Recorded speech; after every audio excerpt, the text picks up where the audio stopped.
Thank you అందరికీ నమస్కారం. మరీ ముఖ్యంగా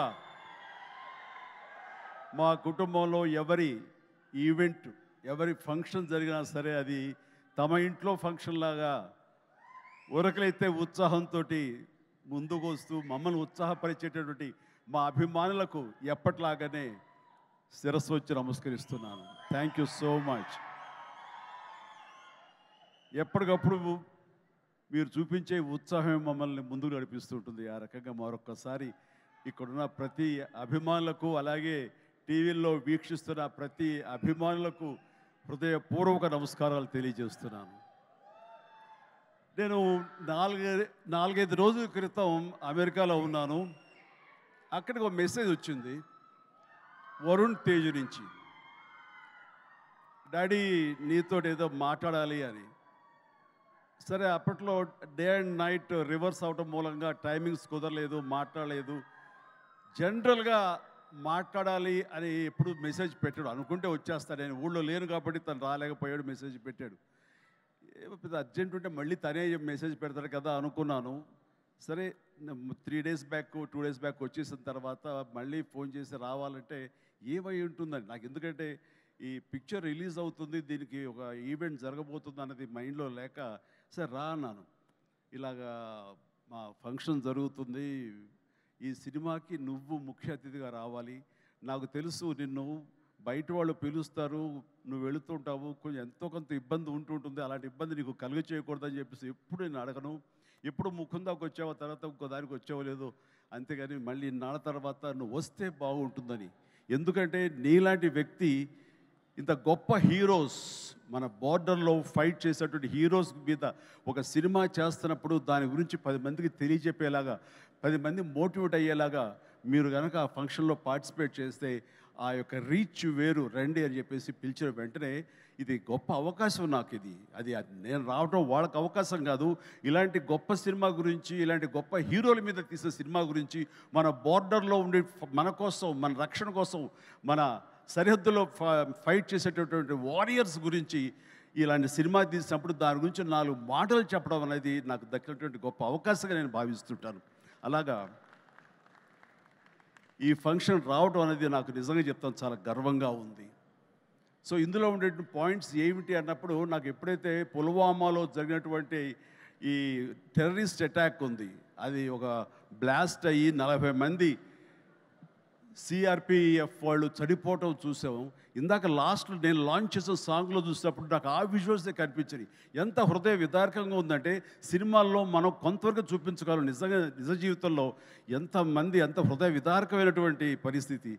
అలాంటి ఫ్యామిలీస్కి, వాళ్ళకి ఆ చనిపోయిన వాళ్ళకి నివాళులు అర్పించేలాగా ఒక ప్రతీకారం తీర్చుకోవాలనే కక్షతోటి మన ఇండియన్ ఎయిర్ ఫోర్స్ చేసినటువంటి పెద్ద సాహసం, చేసిన యుద్ధమే ఈ cinema. If I'm right yeah. So అది సరిగ్గా నేను అవును వరుణ్, నాకు అక్కడ ఒక్కసారి ఈ వ్యాలంటైన్స్ డే ఏంటి, ఏదైనా రొమాంటిక్ టచ్ ఉందా ఏంటి, ఇందులో ఏదైనా సినిమాని కమర్షియలైజ్ చేశారంటే లేదు. February 14th నాడు ఈ సర్జికల్ స్ట్రైక్ చోటు చేసుకుంది. కాబట్టి దానికి సినిమా పరంగా మేము పెట్టుకున్నటువంటి ఈ పేరు ఇది ఆపరేషన్ వ్యాలంటైన్స్ డే అని చెప్పేసి. వెరీ సెన్సిబుల్గా ఉంది, బాగుందని అన్నాను. ఆ తర్వాత ఈ సినిమా గురించి తను మాట్లాడుతూ, first of all Shakti Pratap Singh director. So అతను Rajasthan, you belong to Rajasthan? Yeah, he belong to Rajasthan. So అక్కడి నుంచి వచ్చినటువంటి యువకుడు, ఎంతో ఎంతూజియాస్టిక్ యువకుడు అనమాట. సో ఇక్కడ తెలుగులో అవకాశాలు బాగుంటుంది, కొత్త డైరెక్టర్స్ ఎంకరేజ్మెంట్ బాగుంటుందనే ఉద్దేశంతో ఇక్కడికి వచ్చాడా ఏమో తెలియదు. కానీ అతని గురించి నేను తెలుసుకున్నప్పుడు, అతను కేవలం ఒక కమర్షియల్ సినిమా చేసి కమర్షియల్ డైరెక్టర్గా పేరు ప్రఖ్యాలు సంపాదించేసుకుందాం, తెలుగులో డబ్బులు ఎక్కువ ఇస్తారు కాబట్టి ఇక్కడ ఉండిపోదాం, స్థిరపడిపోదాం అనే ఉద్దేశంతో రాలేదు. తను దీనికంటే ముందుగా ఈ దేశానికి సేవలు చేసేటటువంటి మన ఎయిర్ ఫోర్స్ వాళ్ళ మీద కానివ్వండి, నేవీ వాళ్ళ మీద కానివ్వండి, లేకపోతే ఇన్ఫెంట్రీ మన వాళ్ళ మీద కానివ్వండి, మిలిటరీ వాళ్ళ మీద కానివ్వండి, తను ఎప్పుడు ఒక రకమైన రీసెర్చ్ చేస్తుంటాడు, వాళ్ళ జీవితాలు ఎలా ఉంటాయి ఏమిటని. ఆ నేపథ్యంలో తను తన సొంత డబ్బు 5 లక్షల దాకా ఖర్చు పెట్టి ఒక 20 నిమిషాల నిడివితోటి ఆ సర్జికల్ స్ట్రైక్ కానివ్వండి, ఈ వ్యవహారం అంతా తనకున్న నాలెడ్జ్ తోటో తన ఇన్ఫర్మేషన్ను గ్యాదర్ చేశాడు. ఆ ఇన్ఫర్మేషన్ తోటో ఒక సినిమాలాగా చేయడం మొదలుపెట్టి ఆ తర్వాత ఎయిర్ ఫోర్స్ వాళ్ళు చూపిస్తే కనుక వాళ్ళు ఆశ్చర్యపోయారు. ఈ సినిమా, ఈ షార్ట్ ఫిల్మ్ ఒక ట్రిబ్యూట్ లాంటిది, ఇంత పెర్ఫెక్ట్ ఇన్ఫర్మేషన్ నీకు ఎవరు ఇచ్చారు, ఇందులో చాలా సీక్రెట్స్ ఉన్నాయి, బయటికి చెప్పే విషయాలు కాదు, ఇది నీకు ఎలా తెలుస్తుందని. సోమా, ఇందాక నువ్వు అన్నావు కాదు ఏదో లీక్ చేస్తావని, ఇది లీక్ చేసేస్తాను. ఓకేనా? హ్యాపీయా? Happy sir. ఎస్, ఇది ఎవరు చెప్పరు, సినిమా కూడా చూపించారు, అందుకు చెప్పేస్తాను. సో ఎయిర్ ఫోర్స్ వాళ్ళు ఈ సినిమా చూసి, ఆ చిన్న సినిమా చూసి ఇది ఇంకెప్పుడు తీయొద్దు వీటిలాగా అన్నారు. ఏంటి అన్నారు. అసలు ఇలాంటివి సీక్రెట్స్ ఇవన్నీ నీకు ఎవరు చెప్పారు ఏంటంటే, నాకు ఉన్నటువంటి కొంతమంది స్నేహితులు వాళ్ళ దీంతో ఇన్ఫర్మేషన్ తీశాను సార్ అంటే, ఫెంటాస్టిక్, ఈసారి సినిమా తీసేటప్పుడు మమ్మల్ని అప్రోచ్ అవ్వు, మేము ఇంకా ఆథెంటిక్గా చెప్తాము, ఇందులో ఉండే ప్రతి ఇన్సిడెంట్, ప్రతి ఇది చాలా అధికారికంగా ఉంటుంది అంటూ వాళ్ళ దగ్గర కూర్చోపెట్టుకుని ఈ సినిమాకు కావాల్సిన కంటెంట్ని చాలా ఆథరైజ్డ్గా జరిగింది ప్రతిదీ యథార్థగాథగా వాళ్ళు విశదీకరించి విడమర్చి చెప్పినప్పుడు తను ఇన్స్పైర్ అయ్యి ఈ కథ రాసుకున్నాడు. దీనికి కమర్షియల్ హంగులు ఎలాగో ఉంటాయి మిమ్మల్ని అందరినీ ఉత్సాహపరచడానికి. సో ఆ హంగులతోటి ఈ కథ వినిపించగానే సిద్ధు ప్రొడ్యూసర్, అలాగే వరుణ్ తేజ్ ముందు ఈ కథ విని చాలా బాగుందంటూ సిద్ధుని పిలిచి నువ్వు చెయ్యి, మనం చేద్దాం అనుకున్నప్పుడు సోనీ వాళ్ళు కూడా ఈ కథ నచ్చి వాళ్ళు కూడా దీంట్లోకి జాయిన్ అయ్యి టుగెదర్గా వీళ్ళందరూ కలిపి ఈ సినిమాని తీశారు. ఇది ఆద్యంతం చాలా చాలా బాగా వచ్చిందని చెప్పేసి నేను వాళ్ళు చెప్తుంటే కనుక ఐ ఫెల్ట్ వావ్, ఇలాంటి సినిమాలు ఆడాలి. ఎందుకంటే మనం ఎంత సరే దేశభక్తి మనకి ఎంత ఉన్నా సరే ఇలాంటి సినిమాలు, ఇలాంటి కథాంశాలు వచ్చినప్పుడు ఒక తెలియని ఒక ఉప్పొంగిపోతుంది మనకి దేశభక్తి. అంటే మనం సాధారణంగా చూడండి, ఇంట్లో జనగణమన పాడగానే వినపడగానే మనం లేచి నిలబడిపోతాం. అది లోపల ఉన్నటువంటి భావాన్ని బయటికి వ్యక్తీకరిస్తుంది, బయటికి తెలియజేసేలాగా మనం మనోగతం అంతా ఒక ఉప్పొంగుతుంది. సో అలాగా ఇలాంటి కథలు వచ్చినప్పుడు ఖచ్చితంగా మనం రొమాంటిక్ సినిమాలు, ప్రేమ సినిమాలు, యాక్షన్ సినిమాలు చూస్తుంటాం, వాళ్ళని ఆదరిస్తుంటాం, వాళ్ళకి డబ్బులు ఇస్తుంటాం. కానీ ఇలాంటి సినిమాలు మన కోసం చేసినప్పుడు, ముఖ్యంగా యూత్ ఇలాంటి సినిమాలు చూడాలి. మన కోసంగా చలిలోనూ అక్కడ నిద్రాహారాలు లేకుండా ఏడారుల్లోనూ ఎలాగ కాపు కాస్తారు, ఎలాగ మనం రక్షిస్తారు అనేది ప్రతి ఒక్కరు చూడాలి. ఎందుకంటే ఈ సినిమా చూడటం అనేది మీ వినోదం కోసం ఒక పక్కన పెడితే, ఈ సినిమా అనేది ఒక ఎక్స్పీరియన్స్ అని మీరు పక్కన పెడితే, ఈ సినిమాకు సంబంధించినటువంటి అలాంటి రియల్ హీరోస్ వాళ్ళకి ఒక సెల్యూట్. ఈ సినిమా మనందరం చూడాలి, చూసి తీరాలి. అండ్ ఆ రకంగా ఈ సినిమాని ఎంతో రీసెర్చ్ చేసి చాలా ఆథెంటిక్గా తీయగలిగాడు అది శక్తి ప్రతాప్ సింగ్. సో అలాంటి శక్తిని నేను మనస్ఫూర్తిగా అభినందిస్తూ, ఇక్కడ ఇంకొక విషయం, శక్తి మన తెలుగు పరిశ్రమకి ఇంకొక చక్కటి మెసేజ్ ఇచ్చాడని నేను భావిస్తాను వ్యక్తిగతంగా. ఈ సినిమా రిలీజ్ తర్వాత హిట్, సూపర్ హిట్ అవుతుంది వేరే విషయం. బట్ ఈ సినిమా రిలీజ్కు ముందే హిట్ అయ్యేలాగా తను చేసేటువంటి ప్రొడక్షన్ వాల్యూస్ అంతా ఇంత కాదు. ఎందుకంటే ఈ సినిమా కేవలం 75 డేస్లో తను తీయగలిగాడు. అలాగే budget with in the rich, చాలా తక్కువ బడ్జెట్లో, రీజనబుల్ బడ్జెట్లో చేశాడు. ఎవరైనా ఈ సినిమా చూస్తే కనుక, ఈ రిచ్నెస్ చూస్తే కనుక, ఆ ఎక్విప్మెంట్ కానీ, ఆ ఫ్లైట్స్ కానీ అవన్నీ కూడా ఫ్లై అయ్యేలా తీశారంటే అది నిజంగా వాళ్ళు విన్నటువంటి బడ్జెట్లో అది ఆషామాషి విషయం కాదు అది. సో ఆ రకంగా సినిమా రిలీజ్కి ముందే తను సూపర్ సక్సెస్ అయ్యాడు శక్తి అని నేను మనస్ఫూర్తిగా నా అభినందనలు తెలియజేస్తాను. ఇది చాలామందికి ఒక మోటివేషన్ అవ్వాలి, చాలామందికి ఇది ఇన్స్పిరేషన్ అవ్వాలి. సో డబ్బు ఖర్చు పెడితేనే కాదు రిచ్నెస్ వచ్చేది. రిచ్నెస్ ఎలాగొస్తుందంటే మన థాట్ నుంచి వస్తుంది. ఎలా తీస్తే, తక్కువలో ఎలా తీసి ఎలా రిచ్గా చూపిస్తే అటు సినిమా రిచ్గా ఉంటుంది, ఇటు నిర్మాతలు బాగుంటారు, అన్ని రకాలుగా సినిమా ఇండస్ట్రీ ఫ్లరిష్ అవుతుంది. అది కూడా దృష్టిలో పెట్టుకోవాలి. ఆ రకంగా శక్తి ఈ మన తెలుగు పరిశ్రమలో యంగ్ డైరెక్టర్స్కి వాళ్ళందరూ కూడాను ఒక చక్కటి మెసేజ్ ఇచ్చాడని మనస్ఫూర్తిగా నేను భావిస్తాను, నమ్ముతున్నాను.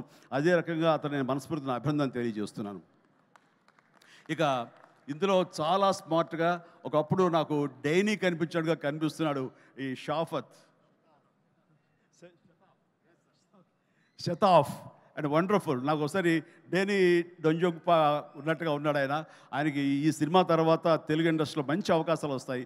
So all the very best, God bless. అలాగే ఇంకా నవదీప్ ఉన్నాడు. నవదీప్ చూసేగా మా ఇంట్లో రామ్ చరణ్, రాణా, వరుణ్ వీళ్ళలాగానే తను కూడా చాలా అల్లరోడు, కానీ చాలా సినిమా వరకు చాలా బుద్ధిగానే ఉంటాడు. అండ్ వాళ్ళ ఫ్యామిలీ అంతా నాకు తెలుసు, వాళ్ళ అమ్మగారు వాళ్ళందరూ కూడా నాకు బాగా పరిచయం. ఆ రకంగా మా కుటుంబ సభ్యుడిగా నేను భావిస్తుంటాను. ఈ సినిమాలో నాకు ధ్రువలో తన పెర్ఫార్మెన్స్ చాలా బాగా నచ్చింది ఈ మధ్యకాలంలో. అలాగే ఈ సినిమాలో కూడా చాలా చక్కటి క్యారెక్టర్ చేస్తుంటానని నేను భావిస్తున్నాను. ఇంకా మంచి క్యారెక్టర్స్, ఇంకా నువ్వు వెరీ స్ట్రాంగ్ హీరోగా ఉండాలి నా కోరిక. అసలు హీరోగా ఉన్నటువంటి ఆ లక్షణాలు అన్నీ ఉన్నాయి. బట్ వస్తుంది అవకాశం, చేద్దాం. అండ్ దెన్ నేను ఎప్పుడు టైం పాస్ అవడం కోసంగా చూస్తుంటే ఒక వ్యక్తిని తరచూ చూస్తుంటాను ఈ మీమ్స్లో. అదే ఏం మస్తు షేడ్స్ ఉన్నారా నీలో అని. మస్తు షేడ్స్ ఉన్నాయరా, ఏమ్రా కమల్ హాసన్ లాగానే అనేది. సో మనిషి టాలెంట్ ఉంటే ఇది అంటారే, అన్నం మెతుకు చాలు ఉడికిందా లేదని తెలియటానికి. ఆ రకంగా వీళ్ళందరూ వాళ్ళ టాలెంట్ని ఈ రకంగా వాళ్ళు చూపించుకుని నాలాంటి వాడి దృష్టిలో కూడా పడేలాగా ఉంది. అండ్ చిన్ననాటి నాస్టాలజిక్ ఫీలింగ్స్ నువ్వు చెప్పగలిగావు. I'm also so happy. నన్ను చూసి మీరు అంత ఆనందపడతారో, మీ ఫీలింగ్స్ చెప్పినప్పుడు, మీ చైల్డ్హుడ్ విషయాలు చెప్పినప్పుడు నాకు అంతే ఆనందంగా ఉంటుంది, అంతే ఇన్స్పిరేషన్గా ఉంటుంది. I'm really glad to hear that. So nice of you. And then ఇక హరిరామ్ జోగయ్య గారు టెక్నీషియన్స్గా పోలిస్తే వారు మాకు మంచి మిత్రులు. అండ్ వారికి నా అభినందన తెలియజేస్తున్నాను. అండ్ తర్వాత ఇక్కడ డిఓపి హరి గారు, వారికి కూడా మా బెస్ట్ విషెస్. ఈ సినిమా పెద్ద హిట్ అవుతుంది, ఆయన విజువల్స్ కూడా బాగుంటాయని నేను నమ్ముతున్నాను. ఆయన కూడా మంచి పేరు రావాలి. ఇక విజయ్ వీళ్ళందరూ, అలాగే ఓకే, గాడ్ బ్లెస్. అలాగే సిద్ధు కూడా మంచి ప్రొడ్యూసర్గా ఎదగాలని మనస్ఫూర్తి కోరుకుంటున్నాను. మీరు చెప్పే దగ్గరకు వచ్చేదో కాదు. Good luck please. And then ఇక్కడ యంగ్ డైరెక్టర్స్ చాలామంది వచ్చారు, కరుణాకర్ ఇలాంటి వీళ్ళందరూ కూడాను ఈ సినిమాలో వాళ్ళ సినిమా అన్నట్టుగా భావించి వాళ్ళు చెప్పినటువంటి మంచి మాటలు, గుడ్ విషెస్ ఈ సినిమాకి బలంగా ఉంటాయి. ఇక అందరి గురించి చెప్పి, నా బిడ్డ వరుణ్ తేజ్ చిన్నప్పుడు సరే అందరూ ఒకే చోట తిన్నాము, ఒకే చోట పెరిగాము, ఒకే చోట పడుకున్నాము. వాళ్ళ జీవితం అంతా నాతోటే. అండ్ వాళ్ళు ఏది అవ్వాలన్నా సరే వాళ్ళని అది అవ్వనివ్వకుండా చేశానేమో. రోజు నేను మేకప్ వేసుకుని నా సినిమాలు చూస్తూ, నా ఇంట్లో కాస్ట్యూమ్స్, మేకప్ ఇవన్నీ చూసి వాళ్ళు ఇంకో రకంగా ఆలోచించలేకపోయారు. అందుకనే వాళ్ళకి ఏం చేయాలా అన్న ఆలోచన ఒకవేళ చదువు అయిపోయిన తర్వాత యాక్టర్ కాక ఇంకెందుకు మనం అనేది అనుకున్నారేమో. నా దగ్గర చెప్పగానే నేను ఇలాంటి వాటిలో చాలా ఎంకరేజ్ చేస్తాను. ఎందుకంటే film industry the best film industry. నేను దీన్ని చాలా గౌరవిస్తాను. ఇది కళామ తల్లి అని నేను భావిస్తుంటాను. మనం ఎంత గౌరవిస్తే ఆ ఫిల్మ్ ఇండస్ట్రీ మన అంతగా ఆదరిస్తుంది, హక్కును చేర్చుకుంటుందని బలంగా నమ్మేవాడు నేను. కాబట్టి ఇలాంటి ఇండస్ట్రీకి నా బిడ్డలు వస్తే కనుక అంతకంటే కావాల్సింది ఏముందంటూ ఎంకరేజ్ చేస్తాను. వచ్చిన దగ్గర నుంచి నన్ను ఇన్స్పిరేషన్గా తీసుకున్నాడా, ఇంకెవరిని తీసుకున్నాడో ఏమో, కానీ ఈ పరిశ్రమకు వచ్చిన తర్వాత నుంచి నన్ను ఫాలో అవటం లేదు ఎప్పుడు. అది గుడ్. నేను దాన్ని హర్షిస్తాను. తను ముందు నుంచి కూడా చేసిన ప్రతి సినిమా డిఫరెంట్ జోనర్. నాకు తెలిసి ఇలాంటి యంగ్స్టర్స్ ఎవరికి కూడా రాని అవకాశం, మా కుటుంబంలో ఉన్న ఇతర హీరోస్ కూడా రాని గొప్ప అవకాశం వరుణ్ తేజ్కి వచ్చింది. అది కేవలం అవకాశం రావడం కాదు, అవకాశం తను క్రియేట్ చేసుకున్నాడు, దాన్ని అందిపుచ్చుకున్నాడు, ప్రూవ్ చేసుకున్నాడు, మీ దీవెనలు పొందాడు. ఈ రోజున ఈ స్థాయిలో ఈ స్టేజ్ మీద ఇలా ఉన్నాడు. అంటే ఉదాహరణకి ఫస్ట్ ఫిలిం ముకుంద చూస్తే ఒక రూరల్ లవబుల్ బాయ్. ఆ తర్వాత కంచా, అసలు ఎప్పుడుదో 1947 ఆ టైంలో వరల్డ్ వార్ సెకండ్ టైంలో ఉన్నటువంటి ఒక సైనికుడు, మిలిటరీ సైనికుడుగా. ఆ తర్వాత ఒక హ్యోమగామిగా, ఆస్ట్రోనాట్గా. అలాగా ఇంకో సినిమా ఒక గద్దర్ గణేష్, అది నా చాలా ఫేవరెట్ గెటప్. అది చూస్తే కనుక పెర్ఫార్మెన్స్ అది చాలా డిఫరెంట్గా చేశాడు. నా ఫేవరెట్ ఫిల్మ్ అది వరుణ్లో. అండ్ తన స్టైలు, హెయిర్ స్టైల్ దగ్గర నుంచి నడక, ఆంగికం, గెస్టర్స్ ఇవన్నీ కూడా చాలా డిఫరెంట్గా ఉంటాయి.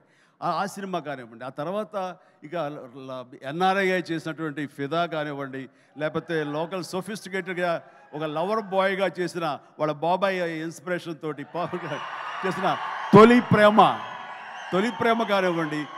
అలాగే లేటెస్ట్ ఫిల్మ్స్ వరకు కూడాను ప్రతిదీ చాలా ప్లాన్డ్గా తను చేసుకుంటూ వచ్చాడు, సక్సెస్ఫుల్గా చేసుకుంటూ వచ్చాడు. ఆ ప్లాన్లో ఒక భాగమే లావణ్యను కూడా కట్టుకున్నాడు. అది సో ఆ రకంగా ప్రతిదీ వెరీ వెరీ సక్సెస్ఫుల్ స్టెప్స్ వేసుకుంటూ అన్ని జోనర్స్ యొక్క టచ్ చేస్తూ ఈ 13 తను చేసిన 13 సినిమాలు ప్రతిదీ వైవిధ్యమైన సినిమాలు చేసుకుంటూ ఎవరికి రానట్టు డిఫరెంట్ జోనర్స్ చేయగలిగాడంటే నేనేదో రొమాంటిక్ హీరో, నేను యాక్షన్ హీరో, కేవలం ఇలా చేయాలి అన్నది కాకుండా డిఫరెంట్ సినిమాలు చేసుకుంటూ వచ్చాడు.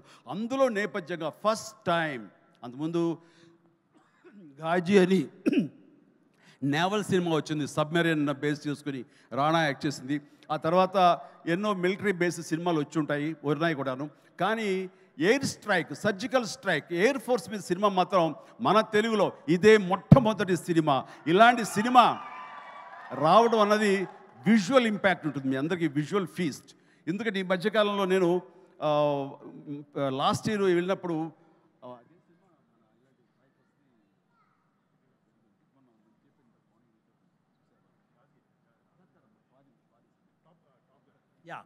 టాప్ గన్ సినిమా చూశాను. టాప్ గన్ సినిమా చూస్తే అది చూసే ఇంత బాగా మనం చేయగలమా, ఎంత బాగా చేశారు అండ్ అంటూ నేను చాలా ఆశ్చర్యపోయాను విజువల్స్కి. అది 1 year బ్యాక్ చూసిన సినిమా అది. ఈరోజు చూస్తే కనుక మనలో మన తెలుగు వాళ్ళు, మన వరుణ్ తేజ్, మన సిద్ధు, మన శక్తి వీళ్ళందరూ కలిపి అలాంటి సినిమాని ఇక్కడ ఈజీగా చేసి అవతల పడేశారంటే టాలెంట్ అనేది ఎవడబ్బ సొత్తు కాదు, మనం కూడా ఆ స్థాయిలో ఉన్నాము. ఆ స్థాయిలో ఉన్నావు అనేది మరొక్కసారి ఈ సినిమా ద్వారా నిరూపించబడుతుంది. ఇలాగే వండర్ఫుల్గా చేశారు వాళ్ళందరూ. అండ్ ఈ రోజున అలాంటి విజువల్స్ తోటి సినిమా చూడలేదు ఒక వండర్ఫుల్ ఒక ఎక్స్పీరియన్స్ ఇది నేను అనుకుంటున్నాను. ఆ ఎక్స్పీరియన్స్ ప్రతి వాళ్ళు అనుభవించాలి, ప్రతి వాళ్ళు చూసి తినాలి. అది నాకైతే మాత్రం March 1 ఎప్పుడో చేస్తుందా, ఎప్పుడు చూద్దామా అని. అన్నీ కుదిరితే కనుక ముందు రోజు చూపిస్తానని భావిస్తాను నేను. ఓకే చూద్దాం. బట్ ఇలాగా ఈ సినిమాకి పనిచేసేటువంటి ప్రతి ఒక్కళ్ళు, అలాగే మ్యూజిక్ అవకాశం ఎంత ఉందో తెలియదు కానీ మంచి RR తోటి అద్భుతంగా చేయగలడు mayor, Vicky J mayor. And of course ప్రతి ఒక్కరికి ప్రతి టెక్నీషియన్స్కి నా హృదయపూర్వక అభినందన తెలియజేస్తూ ఈ సినిమా పెద్ద హిట్ అవుతుంది. ఈ సినిమాని హిట్ చేయటం అనేది తీయటం వరకు వాళ్ళ బాధ్యత.